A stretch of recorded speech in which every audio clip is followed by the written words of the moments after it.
Hey everybody, welcome to Kids Movie Night, episode 6. Um, don't mind the crazy sunburn action that you see here. I did play a lot of outdoor tennis today, and I swear I put on sunscreen. I sprayed it all over this stupid scalp, but no, it didn't really do much for me, which is fantastic. This is in about a day or two. This is going to be very painful. But you can see the nice stripe here where I have a sweatband. So you can see, look at how nice, look at those solid lines, looking good, loving it. All right, let's get into it. Kids Movie Night, episode 6. I'm really excited for this one. So, um, the two films we watch are films that I, spoiler, really like, really love. So, the two movies we have today are a Goofy movie and Easy A. All right, so the first movie, a Goofy movie from 1995, follows Goofy and his son Max. Um, Max gets in trouble at school, and Goofy gets a call from the principal saying Max is on a bad path. So Goofy sets up a fishing trip that him and his father went on for them to go and reconnect with each other, albeit that Max had set up a date with this girl that he really likes, and he has to cancel the date because of the trip, but he makes up a lie that hopefully will make things better. And then wacky shenanigans take place. So that's my brief synopsis of the film. And my son really enjoyed this film. He said he had seen it maybe back when he was 6 or 7 years old, and he didn't really remember anything except maybe the opening sequence of the film. So, didn't really remember too much about the film, but he said it was a lot of fun. He did really enjoy the film, and he did not know that this was a musical, or didn't remember that it was a musical. And yes, this movie is in fact a musical. There are many musical numbers that progress the plot of the film, and I don't think a lot of people really remember that about this film. So, um, yeah, that's and he's my son's getting into theater and musical theater and things like that. So I think he's starting to really enjoy these types of films. So getting more exposure to them is kind of nice. So yeah, he did enjoy this film. All right. And then for me, I have all the nostalgias for this film. Um, I identify as a 90s kid, even though I was born in the early 80s. All the movies that I kind of reflect upon and internalize as some of my favorites and have, again, all the nostalgias for are mostly from the 90s, a few from the later 80s, but mostly from the 90s. And this one just hits the spot right. And I didn't really grow up watching a lot of the Mickey Mouse and Goofy and Donald Duck and those types of shorts and things like that. I was more of a Looney Tunes guy, but this movie just nailed it. And a lot of it has to do with the relationship between Goofy and Max. It's very relatable. Just seeing how these two different clashing of cultures and ages and things like that, and trying to connect with father and son or parents. Um, I think a lot of people can relate to that. And that's really the big thing about this movie. It's very relatable. In my filmmaking journey and when I make films, I try to make movies that really can connect to audiences in a relatability sort of way. So it's like you can see within yourself as a child and connecting with your parents. There are things about your parents that maybe embarrass you or make you frustrated or things like that. And this movie just really nails that and really makes you kind of reflect upon seeing things that you can see in your life to say, oh, yeah, my dad or my mom does these crazy things that really piss me off or really embarrass me or things like that. And this movie does it in a highly entertaining way. Um, I would say that's the biggest strength of this film. That connection between Goofy and Max really get you on board to like reflect upon your own life and really see, yeah, I can see these things and I can relate to this, so I can buy into the journey and let's have a lot of fun with it. This movie has also a lot of really good music.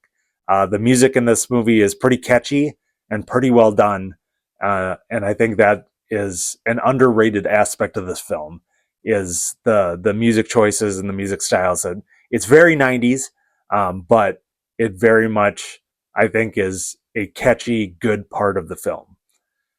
But yeah, this is a very, very strong movie. It's actually currently playing on Disney Plus, which it hadn't been on streaming for quite a while. So I do highly recommend you checking this out if you haven't seen it yet. It is a very short film. I think it might be under 90 minutes.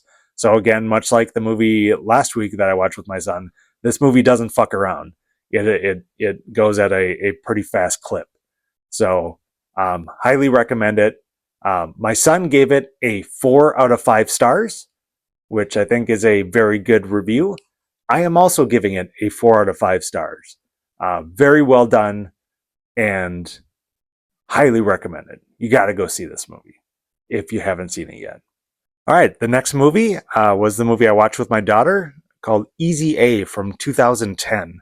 So this movie stars Emma Stone and it follows her character Olive Pendergast, who is a teenage girl who is navigating high school, and she told her best friend a lie that she lost her virginity, and then things start to snowball based off of the rumor mill going around that a friend of hers who's having a difficult time in high school because they are gay and they want Olive to lie to say that they're in a relationship, and things snowball from there again, and lies keep on building and building, and that's essentially what the movie is all about. So, all right, I'm blinking a lot. I noticed that. Sorry. Um, Foggy contacts. It's a curse. All right, but my daughter, she really enjoyed this film. She did have a good time with it. She did say it was a little bit campier than she prefers in a film, but that didn't distract her from really enjoying the film overall. She did compare the film to Saved, which has very similar themes and tones in regards to some of the content of the film, and she did like Saved more, but that being said, she did enjoy this film. So overall, a good experience for her. Me, I absolutely love this film. This film is a lot of fun.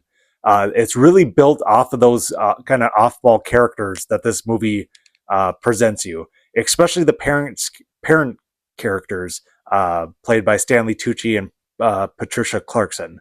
Um, they are very kind of aggressively nice and loving to their kids and have a very unique tone to the way they speak and interact with their children, which is a lot of fun, and I really enjoy it. Yeah, this film has a lot of kind of themes and tones around kind of the rumor mill in high school, and how if you say one thing, it can snowball into another thing, and how things kind of get out of control. Which, again, going to the relatability, I think people can relate to that. You say something and it might get misinterpreted, or something like that, or you say a lie and the lie perpetuates on itself and just keeps on building and building. So I think that's another a theme across these two films is like relatability of you can understand kind of where the character's at and what circumstances they're in, and kind of feel for them in that regard. Granted, in this case, a lot of it is on Olive's shoulders in regards to she's doing all the lying, and it's her own undoing and her own fault for a lot of it. So it's kind of hard to feel too sorry for her, but the movie does very well at kind of build and progress things as it goes along. And, it goes from very comedic to very serious.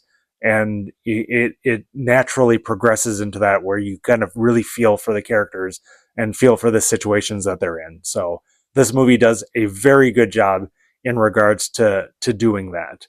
I would say this movie is definitely for people that really enjoy a lot of like 80s films, like the John Hughes films. It does a lot of direct callbacks to a lot of those films.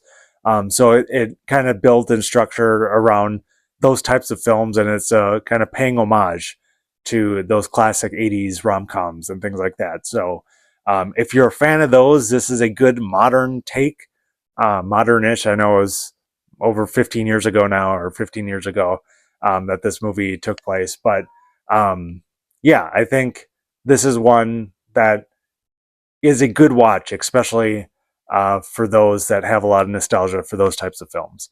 Um, yeah, it's just a good time. I really enjoy the fuck out of the film. It's a lot of fun. Emma Stone. This was, I would say, one of her breakout roles that really kind of got her on the map, um, along with her smaller role in Superbad and things like that. So this definitely got her on the radar for leading roles and things like that. So definitely worth a watch if you have an opportunity to see it. All right, so my daughter gave this movie a 4 out of 5 stars. I think that's pretty high praise for her. I am giving this a 4.5 out of 5 stars. Yes, that is pretty high. I really enjoy this film. I do highly recommend it. I think you should go out and try to check it out if you can. I don't think it's currently streaming on anything, but you can rent it. It might be like a premium subscription for something like that, maybe Stars or some bullshit like that. But if you can, check this movie out. All right, now it's the point where I say do all the things, which you don't do, but I'm going to say do the things. If you can like the video, subscribe to the channel, comment on the video. Have you seen these films? What do you think? What are your thoughts? Let me know what you think. Really would like to start a conversation if at all possible. Really appreciate it. All right. Well, hopefully you enjoy this little series that I've been doing. I've been enjoying it.